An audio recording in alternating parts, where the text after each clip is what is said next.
ఒకటి main factor ఏంటంటే ఇప్పుడు సరే కూటమికి సంబంధించి మీరు ప్రశ్నిస్తున్నారా ప్రభుత్వాన్ని, ప్రభుత్వం చేసేటువంటి తప్పులను ప్రశ్నిస్తున్నారా, లేదంటే ప్రతిపక్ష పార్టీగా మీరు ప్రశ్నిస్తున్నారు. కానీ ప్రతిపక్ష పార్టీని ప్రశ్నించే సిచ్యువేషన్కి వచ్చినప్పుడు టీడీపీ మినహాయిస్తే మిగతా ఎవరు కూడా మాట్లాడలేదు. అటు జనసేన మాట్లాడలేదు, బీజేపీ మాట్లాడలేదు. జనసేన అంటే అప్పుడప్పుడన్నా పవన్ కళ్యాణ్ గారు వచ్చి కొంచెం అడపాదడప మాట్లాడుతున్నారు. బీజేపీ అయితే ఫుల్లీ సైలెంట్. వాళ్ళు ఉన్నటువంటి 8 మంది ఎమ్మెల్యేలైనా, ఎంపీలైనా, కేంద్ర మంత్రులైనా అసలు జగన్మోహన్ రెడ్డి పేరు ఎత్తడానికి కూడా వాళ్ళు ఎందుకో మరి ఏం జరుగుతుందో తెలియదు, కానీ వాళ్ళైతే సైలెంట్గా ఉన్నారు. ఇంకో విషయం ఏంటంటే జనసేనకు సంబంధించి కావచ్చు, టీడీపీకి సంబంధించి కావచ్చు, ఆ పై లెవెల్ వరకు బాగానే ఉన్నారు. కిందకు వచ్చేసరికి మాత్రం కొట్లాట్లు ఈ జరుగుతున్నాయి. ఇటీవల శ్రీకాళహస్తి ఇన్సిడెంట్ లాంటిది కూడా మనం చూస్తూ ఉన్నాం. ఏం చెప్తారు దీనికి సంబంధించి? అంటే మీరు ఫస్ట్ అడిగిన ప్రశ్న బీజేపీ వాళ్ళు వైసీపీకి అండగా ఉన్నట్టు, లేకపోతే వైసీపీ వాళ్ళు చెప్పిందే కరెక్టే కదా, అందుకని కూటమిలో మనం వాళ్ళు కూటమిలో ఏది చెప్తే దానికి తలొప్పడానికి వీలు లేదు, ఇదే కదా ఫస్ట్ ప్రశ్న. అదే బీజేపీ ఎందుకు మాట్లాడలేదు సార్? జగన్ అంటే ఎన్నికల ముందు మాట్లాడినంత అడ్వాంటేజ్గా, అంత ఫైరింగ్గా ఇప్పుడు ఎందుకు మాట్లాడలేదు? ప్రశ్న అట్లీస్ట్ కూటమిలో ఉన్నటువంటి అంశాలను, అంటే ఇప్పుడు సూపర్ 6 అయినా కావచ్చు, ఇలాంటి అమరావతి ఇష్యూస్ అయినా కావచ్చు, మిగతా అంశాలైనా కావచ్చు, దాని గురించి మాట్లాడాలి కదా. అంటే ఈ మధ్యకాలంలో మాధవ బీజేపీ ప్రెసిడెంట్ అయిపోయిన తర్వాత ఆంధ్రప్రదేశ్కి, ఆ సందర్భంగా వైజాగ్ నార్త్ ఎమ్మెల్యే విష్ణుకుమార్ రాజు గారు ఒక మాట అన్నాడు, ప్రతి దానికి కూటమిలో మనం లేస్తే ఆఫ్టర్ ఆల్ మీరు 5%, ఆఫ్టర్ ఆల్ మీరు 5%, నాకు తెలిసి మామూలుగా వాళ్ళు 1%, 2%, అంతకంటే తక్కువ 0.8%, కానీ పాపం 5% స్టేటస్ కూటమి ఇచ్చినట్టుంది. కానీ అది 5% మనం ఎందుకు అవుతాం? 0.5% లాగా లేదా 5% లాగా అలా కాదు. మనం వాళ్ళు ఆఫ్టర్ ఆల్ అని అంటూ ఉన్నారు, మనం పెద్దాన్ని వాళ్ళు చెప్పిన దాన్ని ఎందుకు చేయాలి? అసలు మనం ఎందుకు సపోర్ట్ చేయాలా? ప్రజలకు వ్యతిరేకంగా తీసుకునే నిర్ణయాలు మనం ఎందుకు ఉండాలి?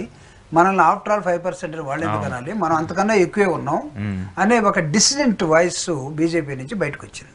ఓకే, డిసెంట్ వాయిస్ ఎస్టాబ్లిష్ అయింది. దాని మీద చర్చ కూడా జరుగుతుంది ఇప్పుడు. అసలు తెలుగుదేశం చెప్పినవన్నీ మనం ఎందుకు కొట్టాలి?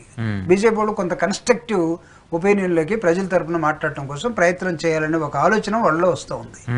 రెండవది, రీసెంట్గా నాకు తెలిసి మన నాదెళ్ల మనోహర్ గారు ఏమనుకోకపోతే మాకు కొంత రిజర్వేషన్ ఉంది ఈ మన అమరావతి ల్యాండ్ పూలింగ్ మీద, మీ ఇష్టం వచ్చినట్టు మీరు చేస్తామంటే మేము దానికి బాధ్యులం కాదలుచుకోలేదు, ఇంకొక 50,000 ఎకరాలు, ఆ తర్వాత రైతులకు వ్యతిరేకంగా మళ్ళీ ఇది, మేము దానికి సిద్ధంగా లేమని చిన్న లైట్గా ఒక టచ్ ఇచ్చాడు ఆయన. దాని తర్వాత వీళ్ళు ఒక కమిటీ ఏదో వేసుకోవడం జరుగుతూ ఉంది. అంటే మీరు చెప్పినట్టుగా బోత్ ఆఫ్ పార్టీస్ ప్రజలకి అగనిస్ట్గా పోవటం కోసం తెలుగుదేశం పార్టీ ఎక్కడైనా ప్లాన్ చేస్తే దాని నుంచి వీళ్ళు ఒక సాగ్గా చూపి బయటకు వచ్చే నేపథ్యం ఒకటి జరుగుతూ ఉంది. అంటే ఇది భూమిక తయారవుతుంది, ఇక్కడ గ్రౌండ్ తయారవుతా ఉంది. ఏది ప్రజా వ్యతిరేకమైన పోరాటం కూటమి పేరుతోటి చంద్రబాబు నాయుడు గారి గత అనుభవాన్ని, తన అపూర్వమైన 40 సంవత్సరాల అనుభవాన్ని ఉపయోగించి ఏదైనా ఒక ప్లాన్ చేస్తే వీళ్ళు ఇది ప్రజలకు ఉపయోగపడుతుందో లేదో చెక్ చేస్తూ ఉన్నారు. ఇదే వైఎస్ఆర్ కాంగ్రెస్ పార్టీ చెప్తా ఉంది, కరేడ్ రైతుల్ని మీరు నెట్టునుండా ముంచి రైతులు గ్రామాలు మొత్తాన్ని వేకేట్ చేసి ఈ ప్రాతిపదిక ఈ ప్లాన్ ఏంటి? మీరు అసలు ఎప్పుడైనా సరే మీ మేనిఫెస్టోలో చెప్పారా? మీ మేనిఫెస్టోలో చెప్పినట్టుగా దిక్కు లేదు, రైతులు ఎందుకు ఇబ్బంది పెడుతున్నారు అని వైఎస్ఆర్ కాంగ్రెస్ పార్టీ ఒక స్టాండ్ తీసుకుంది. అదే స్టాండ్ని ఆల్మోస్ట్ ఆల్ నాకు తెలిసి వాళ్ళు కూటమిలో ఉన్నా ప్రభుత్వంలో ఉన్నారనుకుంటున్నాను, కానీ ప్రభుత్వంలో ఉండి ప్రతిపక్ష పార్టీ ఖచ్చితంగా వాళ్ళు పోషించాల్సిందే, otherwise they will be vanished, ప్రజల నుంచి దూరం అయిపోతారు.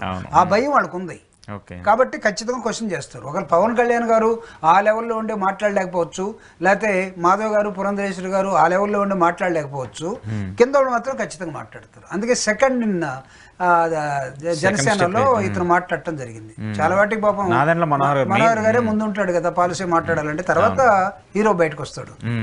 సినిమాలో కూడా అదే కదా, హీరో సడన్ గా వచ్చేస్తాడు కదా, కర్ర కత్తి పట్టుకుంటాడు. ఈ జరుగుతూ ఉంది. కాబట్టి వైఎస్ఆర్ కాంగ్రెస్ పార్టీ చాలా సిస్టమేటిక్ గా ప్రజా సమస్యల మీద, రైతుల సమస్యల మీద, నిరుద్యోగుల సమస్యల మీద, మహిళల సమస్యల మీద ఈరోజు రాష్ట్ర ప్రభుత్వంగా చెప్పుకోబడే ఆంధ్రప్రదేశ్లో కూటమి ప్రభుత్వం ఒక్కటన్నా ప్రజలకు ఉపయోగపడే పాలసీని తయారు చేసిందా చెప్పండి? ఒకవేళ నేను అడుగుతున్నాను కాబట్టి ఈడెవడో బాబు ఊరక ఇలాంటి ఫండమెంటల్ క్వశ్చన్స్ అన్ని రైజ్ చేస్తూ ఉంటాడు అని అనుకోవచ్చు. ఒక్కటన్నా ప్రజలకు ఉపయోగపడేది, లేకపోతే మీ సూపర్ 6లో చెప్పింది, లేకపోతే మీ మేనిఫెస్టోలో చెప్పింది ఈ రోజు ఒకటి సంవత్సరం అయిపోయింది కదా, సంవత్సరం తర్వాత ఎక్సెప్ట్ పెన్షన్ మీరు రెండోది పట్టుకొచ్చారు. రెండోది కూడా జగన్మోహన్ రెడ్డి గారు ఇచ్చినటువంటి 80 లక్షల మంది అమ్మఒడి పేరుతోటి మీరు చేసింది ఎంత 20 లక్షల మంది తీసేసారు. మీరు పెట్టచ్చు, మేము రెండో బెడ్కి ఇచ్చాము, మూడో బెడ్కి ఇచ్చాము, కానీ అక్కడ తల్లిదండ్రులు మాట్లాడటం లేదు.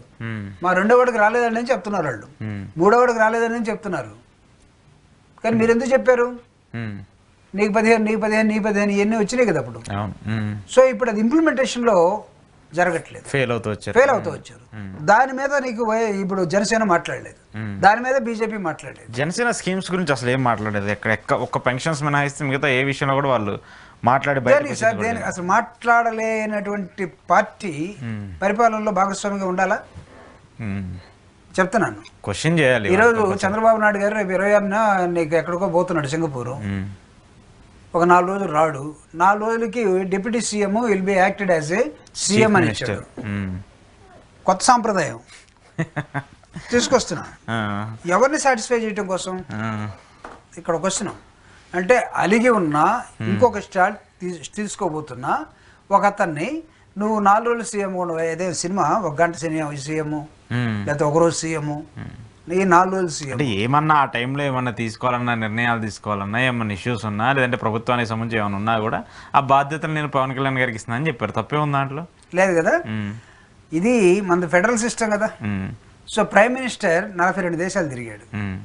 ప్రతి దేశంలో 4 రోజులు, 3 రోజులు, 5 రోజులు ఉన్నారు. ఎప్పుడన్నా డెలిగేట్ చేసిపోయాడా నా బదులు ఇంకొక ఇదిగో అమిత్ షా ప్రైమ్ మినిస్టర్గా ఉంటాడు, లేకపోతే రాజ్నాథ్ సింగ్ ప్రైమ్ మినిస్టర్గా ఉంటాడు, లేకపోతే నిర్మలా సీతారామన్ గారు ప్రైమ్ మినిస్టర్ ఎప్పుడైనా ఇచ్చాడా? లేదు. ఇక్కడ ఎందుకు ఇచ్చారు? ఆయన అడుగుతాడనో లేదా ఏదో జరుగుద్దని ఇచ్చారా? ఇది మతలబ్ ఏంటి అసలు? దేర్ మస్ట్ బి సంథింగ్ కదా. So that is there any powers for that delegation?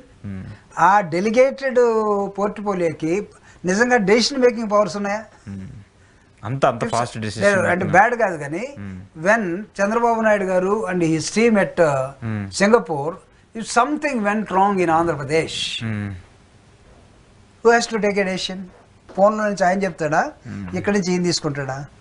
ఖచ్చితంగా ఆయనకు నోటీస్ ఉంటుంది కదా, ఏదో ఒకటి నోటీస్ ఇవ్వకుండా ఏం చేయరు కదా. నీకు ఆ పవర్స్ కూడా డెలిగేట్ చేశారా లేదా? This is also important.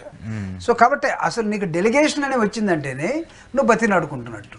లేకపోతే అడిగి ఉన్నవాడికి కాస్త రే అబ్బాయి అట్ట కాదులే, నువ్వు 4 రోజులు ఉండు, నువ్వు అసలు సీఎం కావాల్సినాడు. బయట వాళ్ళందరూ అదే కదా, నువ్వు సీఎం అవుతావని నిన్ను మేము గెలిపిస్తే నువ్వేంది అబ్బాయి మొత్తం పోయి ఆయనకి ఇచ్చేసి అబ్బాయి నాకు పరిపాలన చేత కాదు. ఇప్పుడు it is a litmus test to the Pawan Kalyan. Chandrababu Naidu garu మొన్న చెప్పిన పవన్ కళ్యాణ్ నాకు అసలు పరిపాలన చేత కాదు, ఎక్కడ ధర్నా చేయమంటారో చెప్పండి, గోల్ చేయమంటారో చెప్పండి, అరవమంటారో చెప్పండి, ఫైటింగ్ చేయమంటారో చెప్పండి, వస్తాను నేను. అంతేగాని ఇంత అనుభవజ్ఞుని పెట్టుకొని పరిపాలన మొత్తం ఆయనే చూసుకుంటాడు అన్నాడు. ఇప్పుడు ఇతను నిజంగా పరిపాలన రాదు అని చెప్పడం కోసం చంద్రబాబు నాయుడు ఎంచుకున్నటువంటి ఒక మార్గం ఇది. 4 రోజులు చూపించి ఏదైనా యాక్సిడెంట్ జరిగింది, ఏదన్నా జరిగిన తర్వాత అదే పవన్ కళ్యాణ్ అసలు అతను పనికిరాడంటే పరిపాలనకి ఇన్ ఫ్యూచర్లో కూడా ఇది సాకుగా చూపిస్తారంటారా అని చెప్పారు అనుకో, ఏమవుతుంది?